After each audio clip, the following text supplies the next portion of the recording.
Hello everyone, my name's Jamin. Thanks so much for visiting my channel. In this video, I have a Lenovo Chromebook N23. I'm going to show you how to get inside, access your speakers.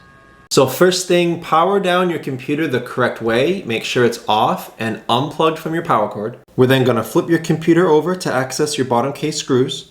You have these 3 screws along the back edge near the hinges, this one in the middle, and these 4 down here.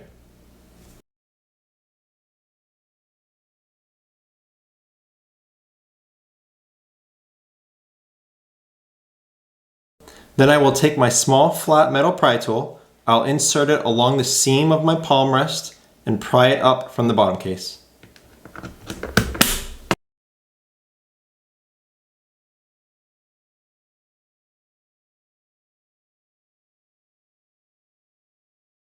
After getting it up from this part all the way around here, I had to lift this up and take it out this way. This part was kind of stuck for a while, just so you guys know. But when you take it off, be very careful, because as you can see here, there's 2 ribbon cables that attach the palm rest to the motherboard. I'm going to take those off, and then I'm going to show you what they look like, so you'll be able to do it on your computer.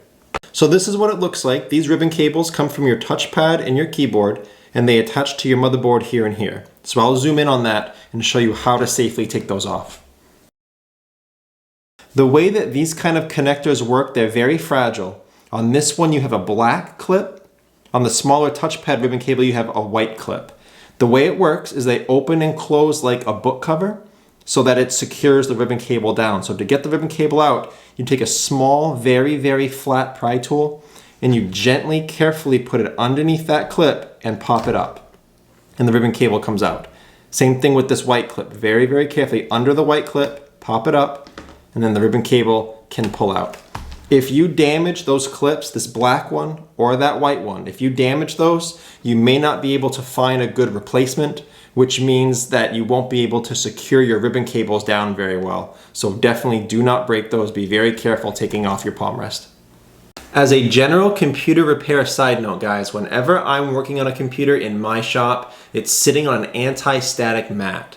Either that or an anti-static bracelet are great ideas to avoid damaging anything in your computer when you're working on it.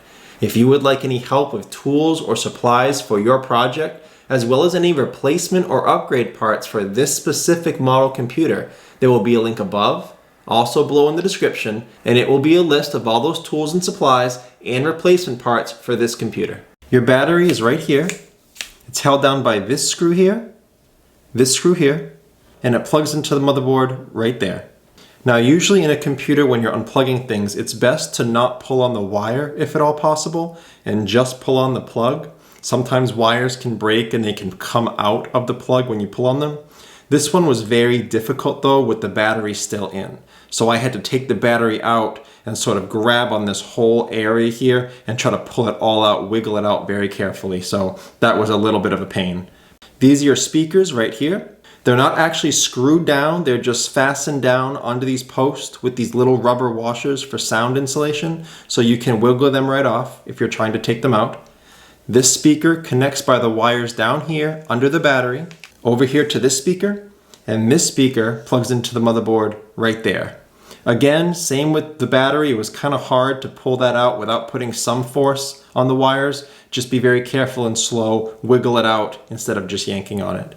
And I guess the last thing to mention about this kind of a repair, if you're having sound quality issues in your computer, if the sound is not consistent across different types of software, it could be that your speakers are bad and they may need to be replaced, but it could be a driver or a system issue. So before coming in here and doing an invasive repair like this, make sure all your drivers and your system is fully updated. There'll be a video link below in the description showing you how to do that. But that's the end of this instructional video. I hope it was helpful. Please like and share if it was, if you think it can help someone else. Feel free to subscribe if you enjoy DIY computer content, or if you want to keep me on hand to answer any future questions. I do answer all questions at least a couple times a day. Remember though, if you do have a question, check out the FAQs in the description first. It could save you some time waiting for an answer. Thank you so much everyone. I look forward to seeing you on my next video.